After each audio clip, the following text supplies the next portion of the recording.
CBC exposes Mark Carney on housing crisis and Alberta split. $11.5 million conflict uncovered. Mark Carney, the newly appointed leader of the Liberal Party and Prime Minister of Canada, is currently under intense scrutiny regarding his financial connections to Brookfield Asset Management. With his holdings in the company valued at approximately $11.5 million, the implications of his dual role have raised significant concerns about potential conflicts of interest, particularly in light of his public policy initiatives focusing on housing affordability and infrastructure development. As the housing crisis in Canada continues to escalate, Carney has been vocal in advocating for innovative solutions to increase the availability of affordable homes. He has frequently highlighted the benefits of modular construction as a way to address the shortage of housing. In a recent interview, Carney discussed strategies to lower housing costs, including the reduction of the Goods and Services Tax, GST, and development fees. He believes these measures are essential for making housing more accessible to Canadians, especially first-time home buyers.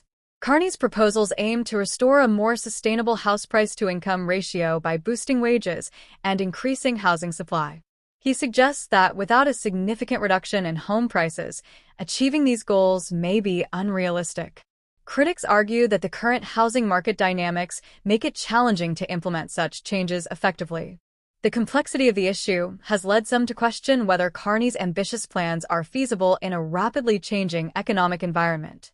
The Prime Minister's housing policy includes several key initiatives designed to stimulate the market. One of his primary proposals is to introduce tax cuts for the middle class and first-time home buyers, which he believes will help alleviate the financial burden of purchasing a home. Additionally, he has called for a federal commitment to having development charges, a move aimed at incentivizing developers to build more affordable housing units. However, the involvement of Brookfield in the housing market raises red flags. The company's acquisition of Genworth Canada, the largest private residential mortgage insurer in the country, has intensified scrutiny around Carney's policies. Following the launch of the first-time home buyer incentive by the federal government in 2019, Brookfield's complete control of the insurer by 2021 has led to concerns about the potential for conflicts of interest. Critics argue that Carney's housing policies could inadvertently benefit Brookfield, undermining public confidence in his leadership. This connection between Carney and Brookfield underscores the importance of transparency in governance.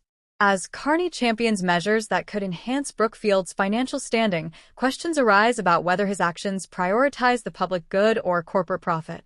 The overlap of interests exemplifies the challenges politicians face when navigating their financial portfolios while serving the public. Pierre Poilievre, the leader of the Conservative Party, has been particularly critical of Carney's dual role. He argues that the financial ties between Carney and Brookfield could compromise the integrity of his policy decisions. Poilievre's criticisms highlight the broader concerns about the influence of corporate interests in Canadian politics, suggesting that voters deserve a leader who is fully committed to the public interest without the complexities of private financial stakes. Additionally, Carney's approach to energy policy has also come under scrutiny.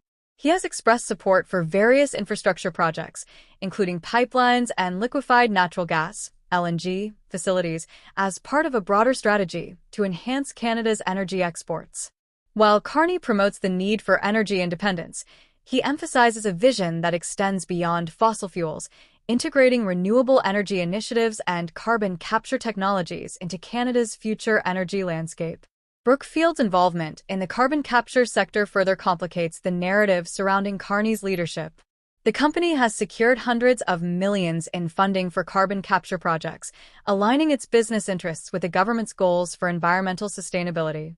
Carney's ties to Brookfield through his role on the board of Stripe, a company focused on environmental investments, raise additional questions about the motivations behind his policy advocacy. As Canada grapples with pressing issues of housing affordability and energy strategy, the implications of Carney's financial interests are significant. The need for effective governance that prioritizes the welfare of citizens over corporate profit is paramount. The ongoing debate about Carney's leadership and the potential conflicts of interest will likely continue to shape the political discourse as the country approaches future elections. Critics argue that Carney's ambitious infrastructure and housing plans may not adequately address the root causes of the housing crisis. Many Canadians are struggling with skyrocketing home prices and a lack of affordable options. The challenge lies in balancing the interests of both developers and potential homeowners while ensuring that policies are effective and equitable.